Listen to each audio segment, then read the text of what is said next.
जिम्मा म तपाईलाई भेट्न आएको छु है।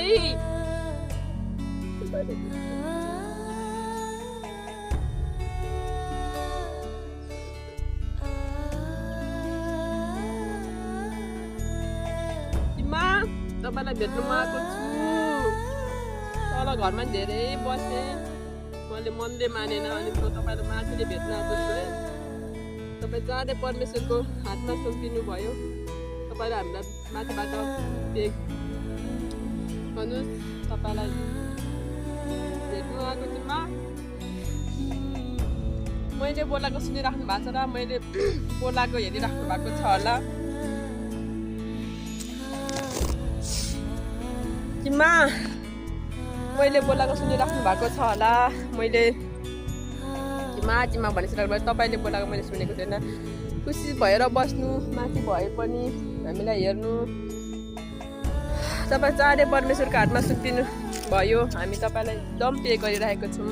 जिम्मा म आज तपाईँलाई भेट्न आएको छु है। सधैँ काठमाडौँबाट आउँदाखेरि नानी आयौ भन्नुहुन्थ्यो, यो खाऊ त्यो खाऊ भन्नुहुन्थ्यो। आज म आएर घरमा निकै बसेँ, 3-4 घन्टा बसेँ। बाख्राहरू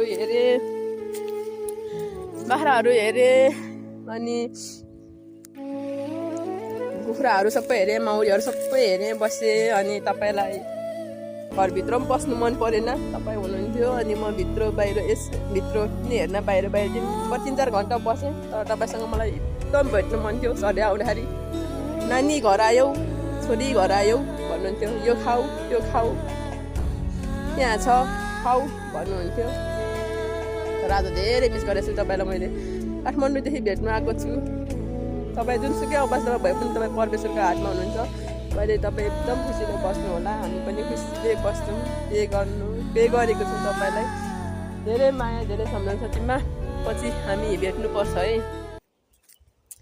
तपाईँलाई भेट्नु आएको छु जिम्मा। किनभने जिम्मा काम गरेर थाकिँदाखेरि पनि नानी गल्यौ भन्नुहुन्थ्यो, चिसो खाऊ भन्नुहुन्थ्यो। किनभने हामी पनि सानैमा टुरा भएर पनि तपाईँले चाहिँ धेरै माया गर्नुहुन्थ्यो, धेरै बुझ्नुहुन्थ्यो। मेरो मम्मी यहाँ घरमा नभए पनि बाहिर भए पनि तपाईँ आउँदा मम्मीको तिर्सनाहरू पनि तपाईँसँगै मेटिन्छ क्या। किनभने तपाईँले मम्मीले भन्दा पनि धेरै माया गर्नुहुन्थ्यो क्या, धेरै केयर गर्नुहुन्थ्यो। त्यही भएर जिम्मा छ होइन, परबाट हिँड्दा त जिम्मा हुनुहुन्छ। जिम्मा छ घरमा, जिम्मालाई भेट्ने भन्दै आएको हो। तर घर आइसकेपछि फिकर लाग्यो तपाईँ बिना। अनि तपाईँलाई